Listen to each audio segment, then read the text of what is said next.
Hello दोस्तों, स्वागत है आपका आपके अपने यूट्यूब चैनल बी सिविल सेवक में। आज मैं लेकर आया हूँ आपके लिए यूपी ट्रिपल एस सी पेट के पीवाईक्यू सीरीज, जिसमें हम एक-एक क्लास में एक-एक सब्जेक्ट को कवर करेंगे। तो सबसे पहले शुरू करते हैं भारतीय इतिहास से। जो कि 5 नंबर का है। इसमें प्राचीन भारत का इतिहास सबसे पहले आता है सिंधु घाटी सभ्यता। पहला क्वेश्चन जो कि सितंबर 2025 में पूछा गया था, दक्षिण एशिया में पहली नगरीय सभ्यता कौन सी थी? दक्षिणी एशिया में पहली नगरीय सभ्यता कौन सी थी? तो हड़प्पा सभ्यता जो थी वो पहली नगरीय सभ्यता थी।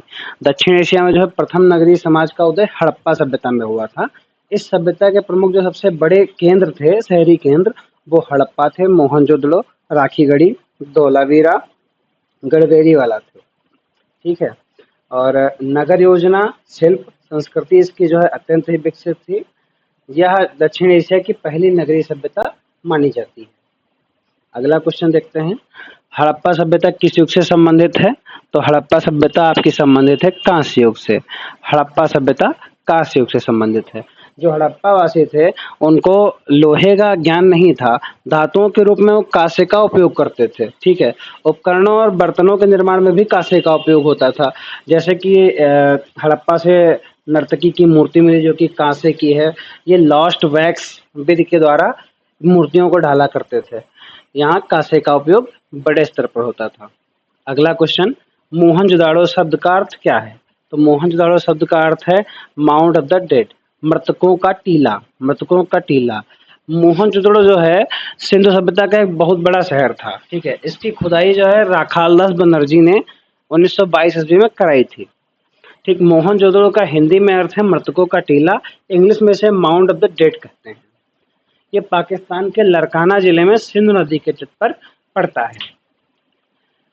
अगला क्वेश्चन देखते हैं, बनावली सिंधु घाटी सभ्यता का एक प्रमुख शहर वर्तमान में भारत के निम्नलिखित में से किस राज्य में है? बनावली भारत के किस राज्य में है? तो इसका सही आंसर होगा डी, यानी कि हरियाणा में। बनावली है हरियाणा में। बनावली हरियाणा में है। बनावली जो है हरियाणा राज्य में है। यह प्राचीन सरस्वती नदी के सूखे तल पर है। माना जाता है कि प्राचीन जो सरस्वती नदी थी उसके सूखे तल पर बनावली है। इस स्थल का उत्खनन भारतीय पुरातत्व सर्वेक्षण के डॉक्टर आर.एस. बिष्ट द्वारा किया गया था। हरियाणा याद रखिएगा, सरस्वती नदी याद रखिएगा, आर.एस. बिष्ट याद रखिएगा। हड़प्पा के एक बंदरगाह का नाम बताइए। तो हड़प्पा के बंदरगाह का नाम था लोथल। लोथल। ठीक है। हड़प्पा का जो है ये बंदरगाह शहर था। यह शहर जो है खंबात की खाड़ी में साबरमती की सहायक भोगवा नदी के किनारे स्थित है। भोगवा नदी के किनारे स्थित है। भोगवा नदी के किनारे स्थित है। ये इसे गोदीवाड़ा भी कहा जाता है। गोदीवाड़ा भी बोला जाता है हड़प्पा सभ्यता का। तो अगला क्वेश्चन देखते हैं। इसमें आपको याद रखना था सिंधु घाटी सभ्यता का बंदरगाह शहर, खंबात की खाड़ी, भोगवा नदी। ठीक है। अगला क्वेश्चन, हड़प्पा सभ्यता के एक हिस्से लोथल की खोज किसने की थी? तो लोथल की खोज की थी एस.आर. राव ने। एस.आर. राव ने। एस.आर. राव ने। अहमदाबाद जिले में गुजरात भोगवा नदी के समीप, तो हमने बता ही दिया आपको, भोगवा नदी के किनारे है। लोथल की खोज एस.आर. राव ने 1954 में की थी। अगला क्वेश्चन, हड़प्पा स्थल की सर्वप्रथम संक्षिप्त खुदाई निम्नलिखित में से किसके द्वारा की गई थी? सर्वप्रथम संक्षिप्त खुदाई जो है सर अलेक्जेंडर कनिंघम द्वारा की गई थी। वहीं जो है व्यापक खुदाई जो है राय बहादुर दयाराम साहनी के द्वारा की गई थी। तो संक्षिप्त खुदाई अलेक्जेंडर कनिंघम, इन्होंने 1872-73 में की थी। और जो व्यापक खुदाई हुई थी दयाराम साहनी के द्वारा 1920-21 में हुई थी। हड़प्पा के नाम पर ही सभ्यता का नाम हड़प्पा पड़ा, क्योंकि सबसे पहले यही शहर खुदाई में मिला था। हड़प्पा काल का निम्न में से कौन सा नगर 3 भागों में विभक्त है? कौन सा नगर 3 भागों में विभाजित है? तो इसका सही आंसर होगा धौलावीरा। बाकी सारे जो हैं वो 2 भागों में विभाजित थे। एक निचला नगर, एक उच्च नगर। ठीक है। तो धौलावीरा के जो बाकी धौलावीरा था वो 3 भागों में विभाजित था। ठीक है। यह गुजरात के कच्छ जिले में है। इसे स्थानीय रूप में कोटदा टिम्बा के नाम से जाना जाता है। कोटदा टिम्बा। अगला क्वेश्चन है, निम्नलिखित में से कौन सी धातु हड़प्पा सभ्यता के लोगों द्वारा ज्ञात या उपयोग नहीं की गई थी? तो मैंने आपको पहले ही बताया लोहा, हड़प्पा वासी जो है लोहे से परिचित नहीं थे। ये क्वेश्चन यूपीएससी के प्री में भी बना हुआ है। उसमें वो ऑप्शन लिख के देता है, कथन बनाता है कि हड़प्पा के लोग जो है लोहे के हथियारों से लड़ते थे, तो गलत था। यही क्वेश्चन यहाँ पूछा गया है पेट में। ये कांस्य के, तांबे और कांसे से परिचित थे, ठीक है। यहाँ लौह कर्म नहीं होता था।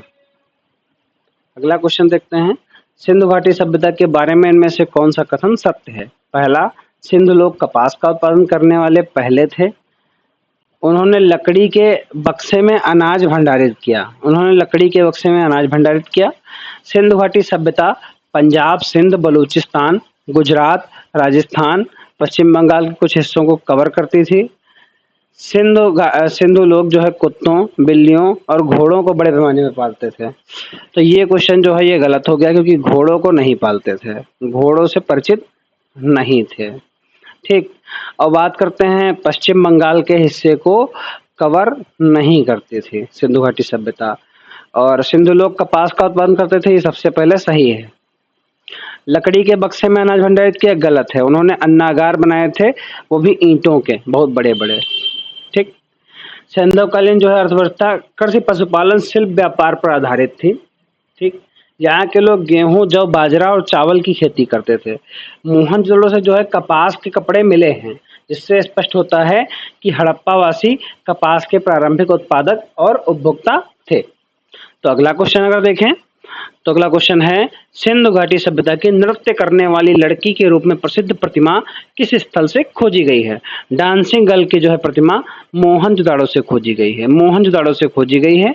यह कांसे की बनी हुई प्रतिमा है, और लॉस्ट वैक्स विधि के द्वारा इसे बनाया गया है। लॉस्ट वैक्स, मोम लोपी ढलाई यानी कि लॉस्ट वैक्स कास्टिंग के द्वारा इसको बनाया गया है, ठीक। अगला क्वेश्चन देखें, हड़प्पा सभ्यता के दौरान डांसिंग गर्ल की कांस्य प्रतिमा बनाने के लिए किस तकनीक का इस्तेमाल किया गया? तो मैंने आपको बताया मोम लोपी ढलाई या कास्टिंग, जिसको बोलेंगे लॉस्ट वैक्स कास्टिंग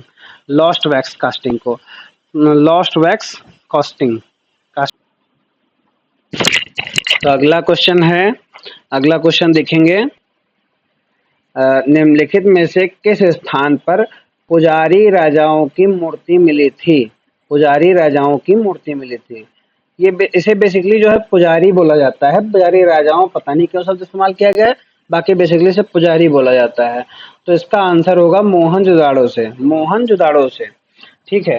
ये सिलिकेट की बनी हुई मूर्ति थी, ये पुजारी मूर्ति थी, और ये एक शॉल से ढकी हुई है। इसमें एक शॉल डाली हुई है, जो कि दाहिने हाथ से नीचे बाएं कंधे से फैली हुई है, ठीक। तो अगला क्वेश्चन देखेंगे, ये मैंने बताया इसको पुजारी बोला जाता है, और दाहिने हाथ के नीचे बाएं कंधे से फैली हुई है। अगला क्वेश्चन है, सिंधु घाटी सभ्यता में घोड़े की अस्थियों के अवशेष कहाँ मिले हैं? तो इसका आंसर होगा सुरकोटदा से घोड़े के अस्थियों के अवशेष मिले हैं। सुरकोटदा आपका गुजरात में पड़ता है, ठीक है। और लोथल और मोहनजोदड़ो से जो है घोड़े की मृण मूर्तियां यानी कि मिट्टी की मूर्तियां घोड़े की मिली हैं। रानागुंडई से घोड़े के दांत मिले हैं। एक रानागुंडई भी जगह है सिंधु सभ्यता की, जहां से घोड़े के दांत मिले हैं, और लोथल और मोहनजोदड़ो से घोड़े की मृण मूर्तियां मिली हैं। तो अगला चैप्टर है आपका वैदिक संस्कृति। तो इसमें पहला क्वेश्चन है, वेद जो आंशिक रूप से एक गद्य करती है, तो गद्य क्या है? सामवेद जो है यजुर्वेद आपका एक गद्य करती है। यजुर्वेद आंशिक रूप से गद्य करती है। यजुर्वेद में यज्ञों में प्रयुक्त होने वाले मंत्र, आहुति, वाक्य और कर्मकांडीय निर्देश मिलते हैं। इसकी सामग्री में पद्यात्मक मंत्रों के साथ साथ गद्यात्मक मंत्र भी पाए जाते हैं। तो इस क्वेश्चन का जो जवाब होगा वो होगा आपका यजुर्वेद। तो इसमें यहाँ पर कंफ्यूजन क्या होता है, लोग यजुर्वेद और साम को कंफ्यूज कर जाते हैं। तो जो है सामवेद आपका जो है ये पूरी तरीके से गायन है। अगर बोला जाए कि गायन वाला कौन सा वेद है तो वो सामवेद है, ठीक। अगर गद्य की बात की जाए यानी कि चंपू काव्य शैली, तो वो यजुर्वेद है।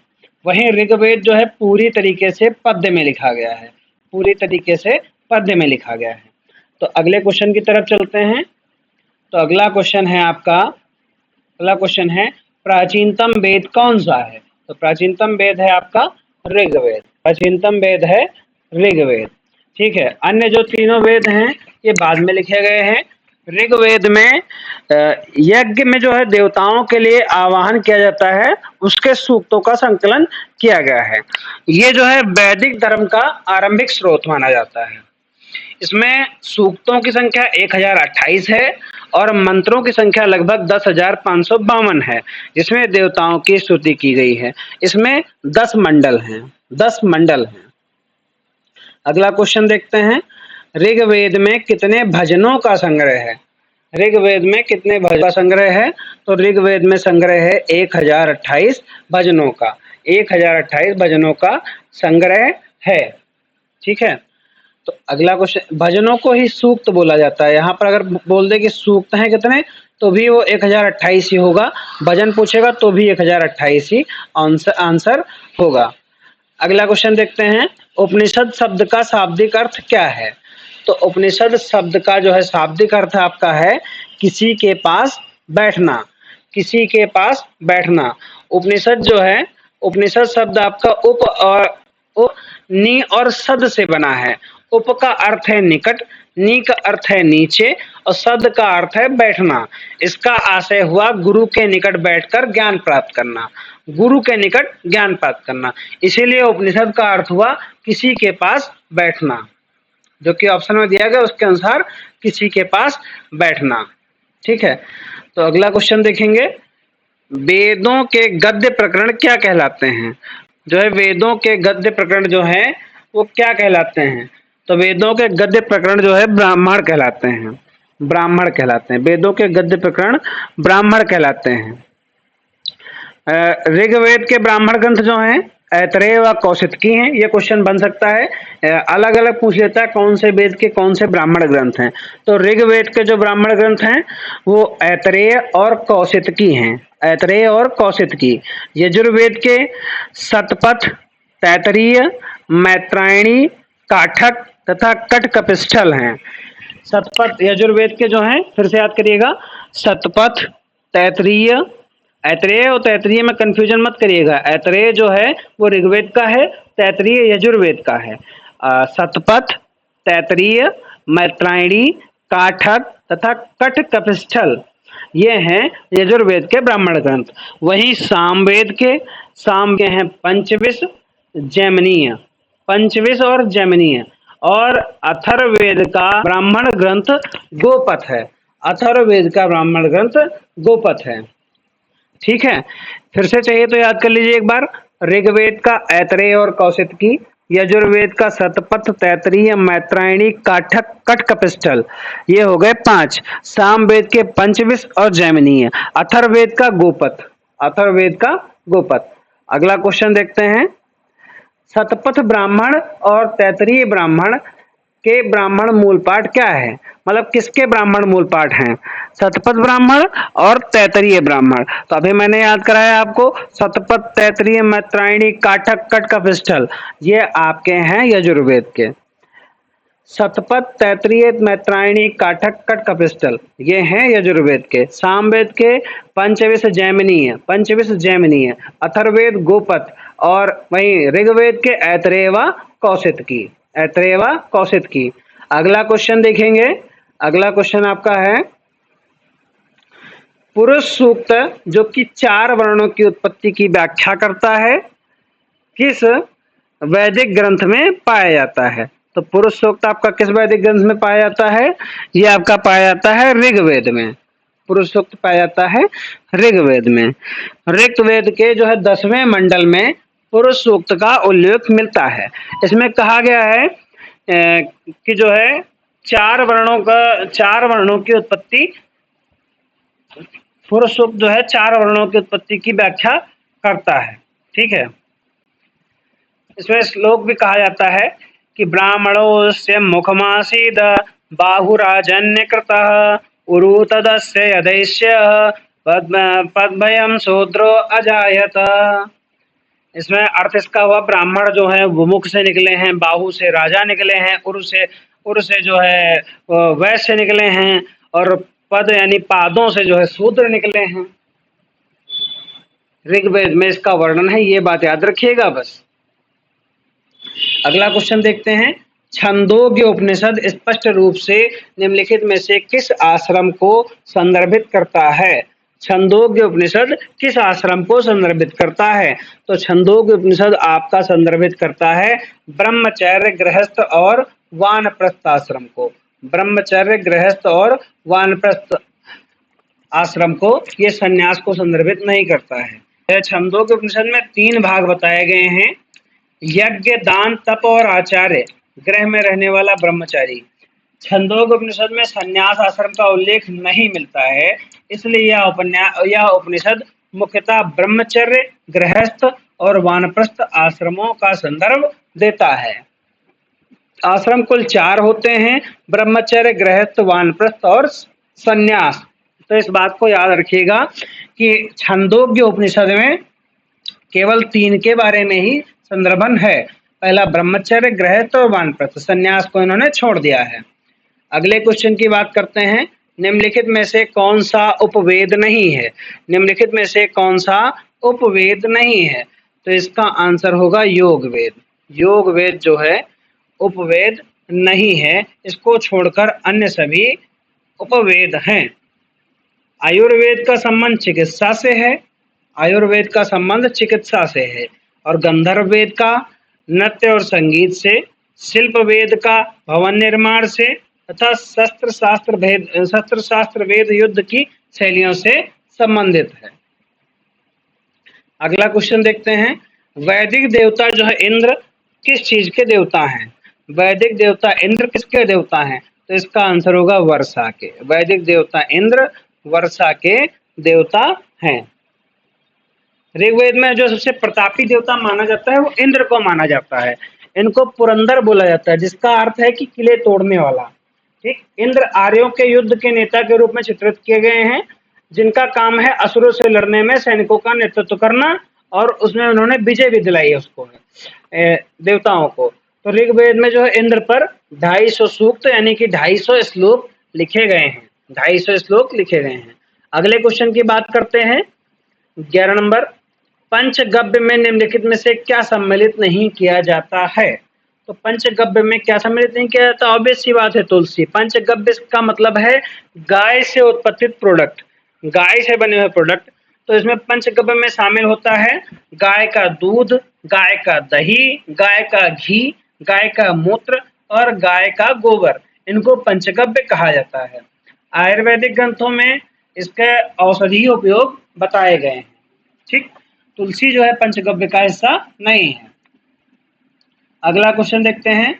महाजनी प्रथा का सर्वप्रथम उल्लेख किस प्राचीन ग्रंथ में हुआ है? तो महाजनी प्रथा का सर्वप्रथम उल्लेख जो है शतपथ ब्राह्मण में हुआ है। शतपथ ब्राह्मण में हुआ है, और इसमें जो है सूदखोर को कुशीदिन कहा गया है। कुशीदिन, इस बात को याद रखिएगा। कुशीदिन, ये भी सेपरेट क्वेश्चन बन सकता है। कुशीदिन क्या है, इसको पूछ सकता है क्रोनोलॉजी में। कुशीदिन क्या है, तो आपको याद रखना है सूदखोर है, जो कि वैदिक काल में बोला जाता था। अगला क्वेश्चन, ऋग्वेद में निहित गायत्री मंत्र किस देवता को समर्पित है? ऋग्वेद में निहित गायत्री मंत्र किस देवता को समर्पित है? तो ये समर्पित है सूर्य, सवित्र यानी कि सूर्य को, जो है सूर्य को समर्पित है। इनको सवित्र भी कहा जाता है। हम लोगों ने नॉर्मल पढ़ा है कि सूर्य को समर्पित है, तो उन्हीं को सवित्र बोला जाता है। ठीक है, ऋग्वेद के 3रे मंडल में इस मंत्र का वर्णन है, जिसे विश्वामित्र द्वारा रचित माना जाता है। इस मंत्र को, गायत्री मंत्र को विश्वामित्र के द्वारा रचित माना जाता है, या सूर्य को समर्पित है, या ऋग्वेद के 3रे मंडल में मिलता है। बढ़ते हैं अगले क्वेश्चन की तरफ। तो अगला क्वेश्चन है, रामायण में जो है मांडवी किसकी पत्नी थी? रामायण में मांडवी किसकी पत्नी थी? तो मांडवी भरत की पत्नी थी। रामायण में मांडवी भरत की पत्नी थी। मांडवी में आप कंफ्यूज कर सकते हैं क्योंकि एक नाम कम सुना जाता है, और श्रुतकीर्ति में कंफ्यूज कर सकते हैं। तो मांडवी जो थी भरत की पत्नी थी, श्रुतकीर्ति शत्रुघ्न की पत्नी थी। भगवान सीता जो भगवान राम की पत्नी थी, पता ही सबका, उर्मिला लक्ष्मण की थी, ये भी सबको पता है। श्रुतकीर्ति याद रखेगा शत्रुघ्न की, और मांडवी भरत की। अगला क्वेश्चन है, महाभारत में वर्णित क्षेत्र की लड़ाई कितने दिनों तक चली थी? महाभारत में वर्णित कुरुक्षेत्र की लड़ाई कितने दिनों तक चली थी? तो इसका सही आंसर होगा 18 दिन तक। महाभारत की जो है लड़ाई ये 18 दिनों तक चली थी, 18 दिनों तक चली थी। अगला क्वेश्चन देखते हैं।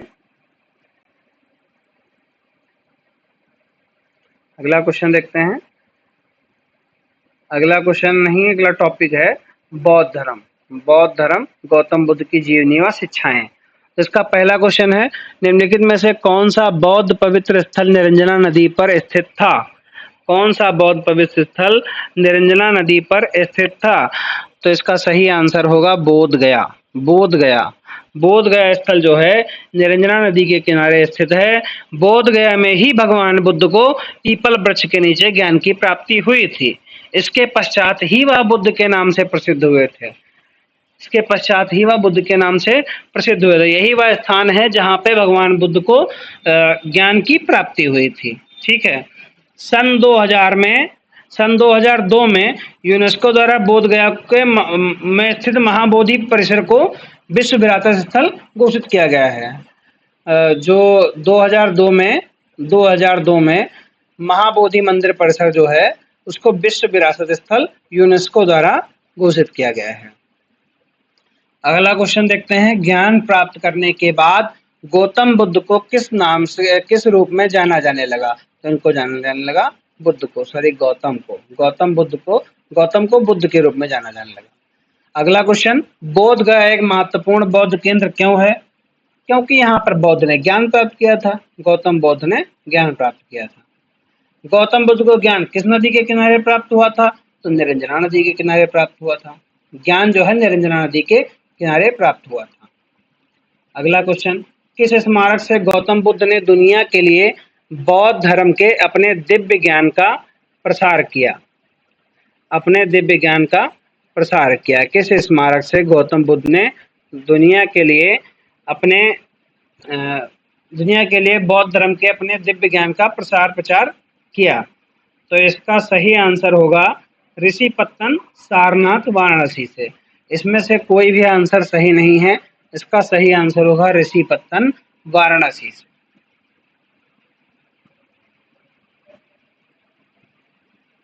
अगला क्वेश्चन देखते हैं, बुद्ध ने दुख से मुक्ति पर अपना पहला उपदेश कहाँ दिया था? तो इन्होंने अपना पहला उपदेश सारनाथ में दिया था। इनका पहला उपदेश जो है सारनाथ में हुआ था, जिसको धर्म चक्र प्रवर्तन कहा जाता है। इसको जो है धर्म चक्र प्रवर्तन के नाम से जाना जाता है। ठीक है। अगला क्वेश्चन देखते हैं, बुद्ध ने अपना पहला उपदेश कहाँ दिया? सारनाथ।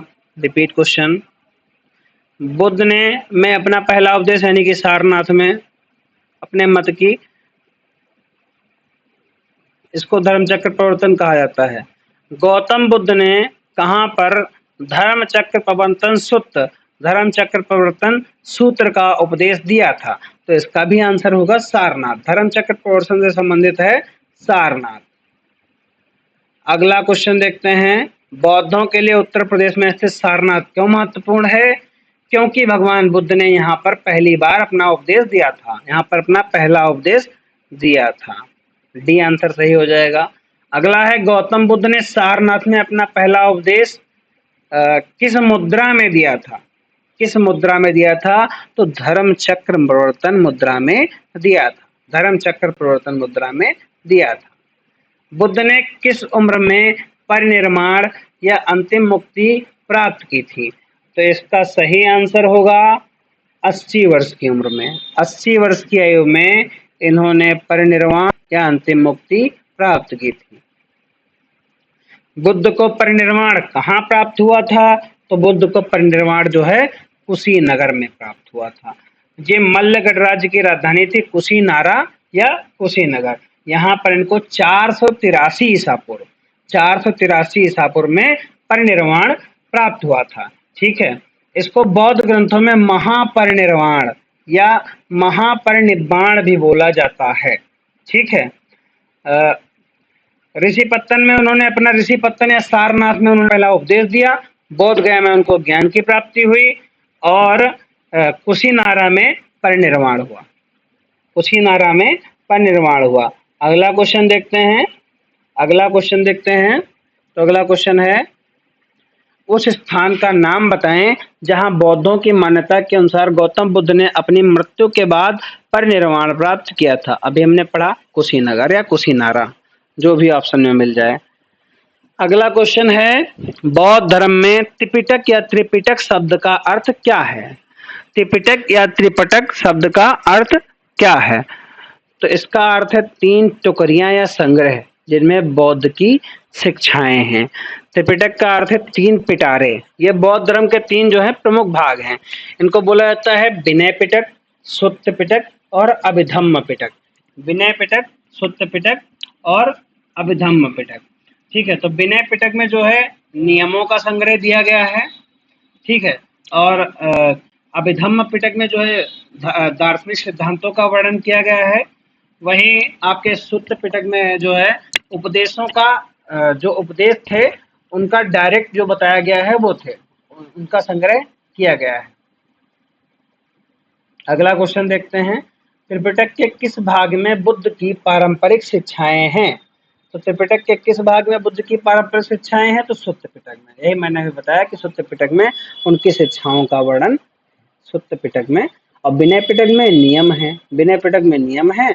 अभिधम्म पिटक में जो है दार्शनिक सिद्धांतों की व्याख्या की गई है। पाली में, अगला क्वेश्चन है, पाली में बौद्ध ग्रंथों को आमतौर पर त्रिपिटक यानी 3 फोल्ड बास्केट कहा जाता है। इनमें से कौन सा त्रिपिटकों में से नहीं है? ठीक है, तो उपासक पिटक नहीं है, सुत्त पिटक भी है, विनय पिटक भी है और अभिधम्म पिटक भी है। अभिधम्म पिटक का संबंध किससे है? दार्शनिक सिद्धांतों से। सुत्त पिटक का संबंध किससे है? बुद्ध की पारंपरिक शिक्षाओं से। विनय पिटक का संबंध किससे है? संघ के नियमों से है। अगला क्वेश्चन, निम्नलिखित में से किस स्थान पर प्रथम बौद्ध संगीति का आयोजन किया गया? तो प्रथम बौद्ध संगीति का आयोजन जो है आपका किया गया राजगीर में प्रथम बौद्ध संगीति का आयोजन किया गया।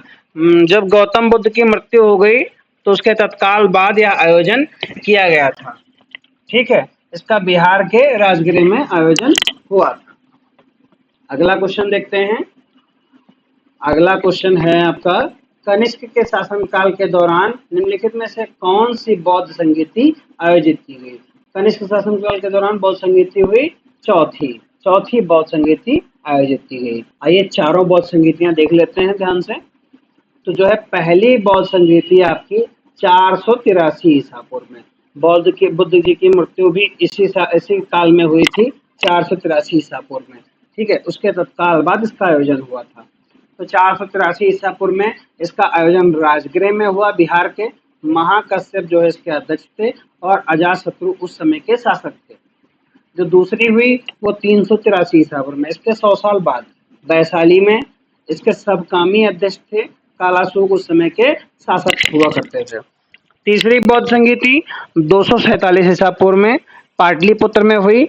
मोगलीपुत्र तिस्स और अशोक इस समय के शासक थे। मोगलीपुत्र तिस्स इसके अध्यक्ष थे। चौथी बौद्ध संगीति पहली शताब्दी में हुई कुंडलवन कश्मीर में और वसुमित्र अध्यक्ष थे, अश्वघोष उपाध्यक्ष थे।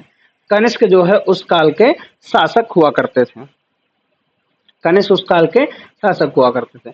इसको एक बार दोबारा देख लीजिएगा, यहाँ से क्वेश्चन फिर से बन सकता है और बढ़िया क्वेश्चन बन सकता है। इतना ही याद करना है आपको बस।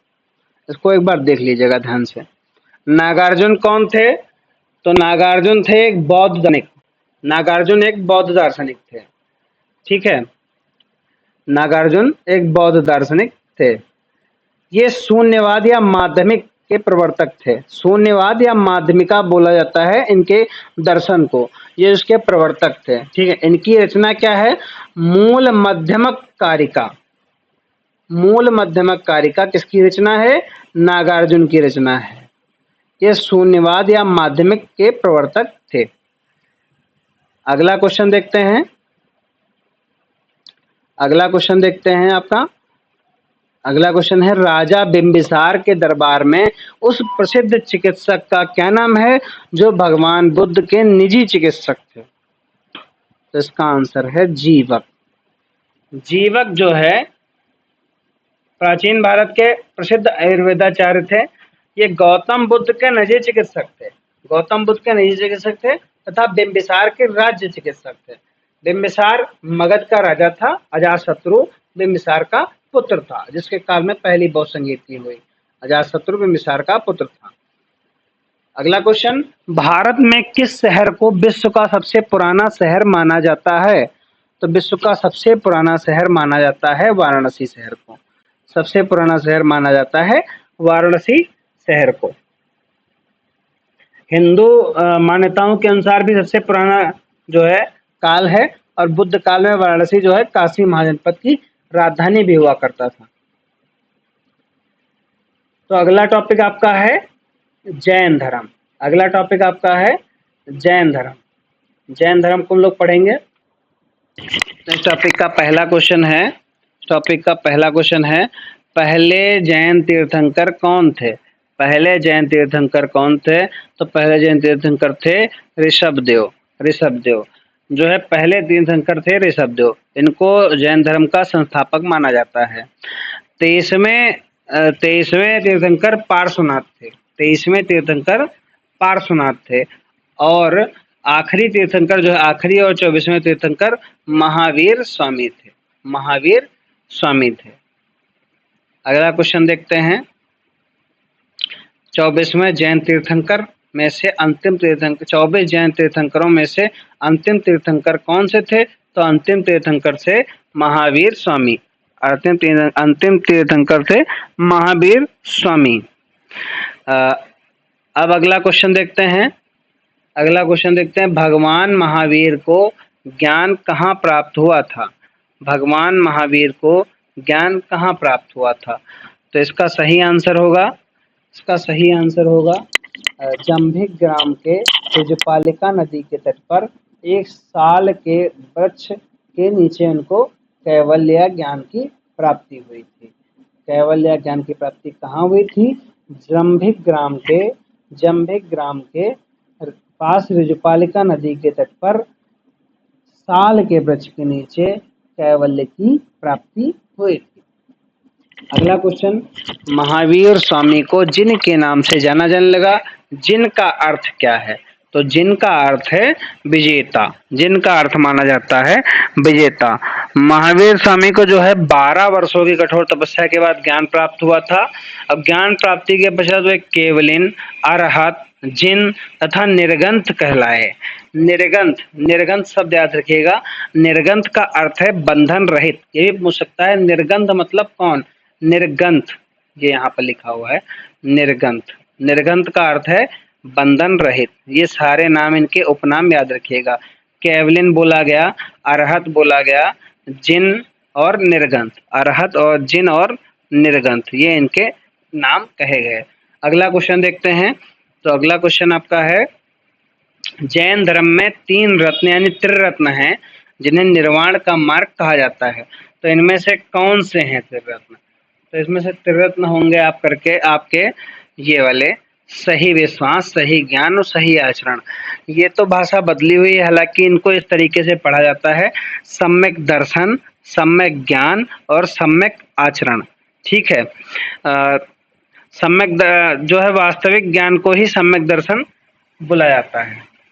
जैन धर्म में जो है अंतिम लक्ष्य क्या है? तो अंतिम लक्ष्य है कैवल्य की प्राप्ति। जीव का अंतिम लक्ष्य कैवल्य की प्राप्ति है। अगला क्वेश्चन देखेंगे, मनुष्य जीवन का सर्वोत्तम ध्येय कैवल्य है, जिसका अर्थ क्या है? इसका अर्थ है इच्छाओं पर विजय प्राप्त करना। कैवल्य का अर्थ है इच्छाओं पर विजय प्राप्त करना। कैवल्य जो है इच्छाओं पर विजय प्राप्त करना, इसका अर्थ है। जैन धर्म का महत्वपूर्ण मौलिक सिद्धांत क्या है? तो जैन धर्म का सबसे महत्वपूर्ण मौलिक सिद्धांत है अहिंसा। इन्होंने 5 सिद्धांत दिए हैं। जैन धर्म में 5 सिद्धांत दिए गए हैं।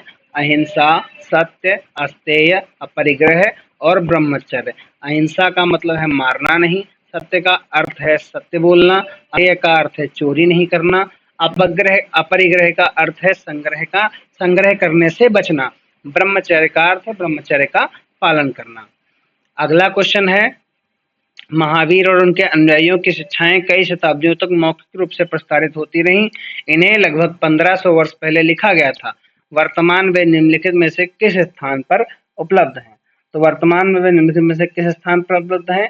तो वे उपलब्ध हैं वल्लभी। वल्लभी जो कि गुजरात में पड़ता है, वहां पर उपलब्ध हैं। वल्लभी गुजरात में उपलब्ध हैं। अगला टॉपिक है मौर्य वंश, सम्राट अशोक। पहला क्वेश्चन है, मेगास्थनीज जिन्होंने भारत के बारे में प्रसिद्ध ग्रंथ इंडिका लिखी है, वह मूल रूप से किस देश के निवासी थे? तो मेगास्थनीज आपके निवासी थे ग्रीस के। ग्रीस के मूल निवासी मेगास्थनीज थे। इस सेल्यूकस निकेटर के राजदूत बनकर चंद्रगुप्त मौर्य के दरबार में आए थे। इनकी प्रसिद्ध पुस्तक का नाम इंडिका है। अगला क्वेश्चन देखते हैं, मौर्यकालीन भारत के विवरण वाली इंडिका के लेखक मेगास्थनीज। विशाख दत्त द्वारा लिखी गई मुद्रा राक्षस कौन सी भाषा में लिखी गई है? तो विशाख दत्त की जो मुद्रा राक्षस है वो आपकी लिखी गई है संस्कृत भाषा में। संस्कृत भाषा में लिखी गई है। ये एक नाटक है, ठीक है। इसे हिंदी में अनुवादित करने का श्रेय भारतेंदु हरिश्चंद्र को प्राप्त है। भारतेंदु हरिश्चंद्र ने इसको हिंदी में अनुवादित किया है। ठीक, इस ग्रंथ से जो है चंद्रगुप्त मौर्य के बारे में जानकारी प्राप्त होती है। इसमें जो है चंद्रगुप्त जो है उनको वृषल या कुलहीन कहा गया है। वृषल या कुलहीन कहा गया है। फिर आते हैं ढूंढीराज। ढूंढीराज ने जो है मुद्रा राक्षस के ऊपर टीका लिखी है। ये भी क्वेश्चन बन सकता है। अगला क्वेश्चन है, नगर पालिका प्रशासन की एक विस्तृत प्रणाली की स्थापना के लिए निम्नलिखित में से सबसे प्रसिद्ध राजा का नाम बताइए। तो नगर पालिका प्रशासन की विस्तृत प्रणाली की स्थापना किसने की थी? चंद्रगुप्त मौर्य ने। चंद्रगुप्त मौर्य ने नगर प्रशासन की स्थापना की थी।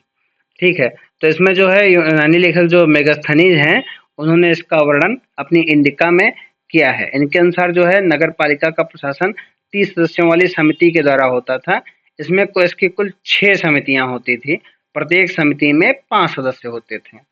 ठीक, अगला क्वेश्चन, निम्नलिखित में से किस संप्रदाय में बिंदुसार की रुचि थी? तो बिंदुसार की रुचि थी आजीवक संप्रदाय में। मौर्य सम्राट बिंदुसार की रुचि आजीवक संप्रदाय में थी। ठीक है, यूनानी लेखकों ने बिंदुसार को अमित्रोकेडीज बोला है। अमित्रोकेडीज का हिंदी और संस्कृत रूप है अमित्रघात। अमित्रघात। आजीवक संप्रदाय की स्थापना मक्खलीपुत्र गोसाल ने की थी।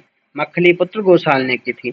सम्राट अशोक का कौन सा शिलालेख कलिंग पर उनकी विजय का उल्लेख करता है? तो कलिंग पर उनकी विजय का उल्लेख करता है 13वां शिलालेख। 13वां शिलालेख उनकी विजय का उल्लेख करता है। ठीक है, तो अपने राज्याभिषेक के 8 वर्ष बाद यानी 261 ईसा पूर्व में कलिंग पर आक्रमण किया था सम्राट अशोक ने। ठीक है, इसके बाद उन्हें अत्यधिक पीड़ा हुई और उन्होंने पश्चाताप व्यक्त किया और बौद्ध धर्म को अपना लिया। अशोक के आक्रमण के दौरान कलिंग की राजधानी कौन सी थी? तो कलिंग की राजधानी थी तोसली। तोसली क्वेश्चन बनता है बहुत ज्यादा। अगला क्वेश्चन, जैसा कि अशोक के शिलालेख में उल्लेख किया गया है, मौर्य साम्राज्य में राजधानी पाटलिपुत्र अन्य 4 प्रांतीय केंद्रों सहित 5 प्रमुख राजनीतिक केंद्र थे। निम्नलिखित में से कौन सा प्रमुख राजनीतिक केंद्र नहीं था? प्रमुख राजनीतिक केंद्र नहीं था, तो इसमें इंद्रप्रस्थ नहीं था। इंद्रप्रस्थ नहीं था। यहाँ क्वेश्चन ये नहीं है कि कौन सा नहीं था, यहाँ पर आपको जानना यह है कि कौन कौन से थे। तो आओ उसको देखते हैं। 5 प्रांत जो थे इनके नाम और उनकी राजधानी इस प्रकार है। पहला प्रांत है उत्तरापथ। तो उत्तरापथ की राजधानी थी तक्षशिला। उत्तरापथ की राजधानी तक्षशिला। अवंतीरठ की राजधानी उज्जैनी। कलिंग की राजधानी तोसली और दक्षिणापथ की राजधानी सुवर्णगिरी। दक्षिणापथ की राजधानी सुवर्णगिरी। प्राच्य या पूर्वी प्रदेश की राजधानी पाटलिपुत्र थी। ठीक है, उत्तरापथ की तक्षशिला, अवंतीरठ की उज्जैनी, कलिंग की तोसली, दक्षिणापथ की सुवर्णगिरी, प्राच्य या पूर्वी प्रदेश की पाटलिपुत्र। ये क्वेश्चन जो है 2023 पेड का था, तो आप ध्यान रखिएगा क्वेश्चन ऐसे भी बन सकते हैं जैसे कि 2023 में बने थे। अगला क्वेश्चन है, निम्नलिखित में से कौन सा अशोक के साम्राज्याधीन नहीं था? तो अशोक के साम्राज्याधीन कामरूप नहीं था।